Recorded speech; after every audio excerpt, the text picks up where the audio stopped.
చెప్పనయ్యా. College నుంచి phone వచ్చింది రవి, దేవి కనపట్లేదట. ఏమంటున్నావన్నయ్యా? ఆ ప్రసక్తే లేదు. బయలుదేరా. బయలుదేరా. సార్ ఏం జరిగింది సార్? థర్డ్ అవర్లో బాత్రూమ్ కని వెళ్ళిన పిల్ల మళ్ళీ తిరిగి క్లాసుకు రాలేదు. శేఖర్, కాలేజ్ వెనుకున్న బడ్డీ కొట్లో అడుగు. సరే రవి. నువ్వు ఆటో స్టాండ్ అడుగు. అన్నా అనుమానం వచ్చేలా ఇక్కడ ఎవరినైనా చూసారా? లేదు. ఏం జరిగింది? ఏం చేస్తున్నారు మీరంతా? పిల్లలు చూసుకోవడం కంటే మీకు పెద్ద పనే ఉంది. ఏవై ఉండదు, నువ్వేం కంగారు పడుకో.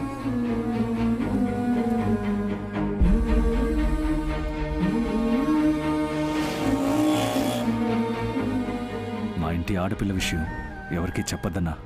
అల్లుడు, ఈ పని మన గిట్టని వాళ్ళు ఎవరైనా చేసుంటారు. మన కుర్రాళ్ళు రవితో చెప్పాను, వాడు కనిపెడతాడు.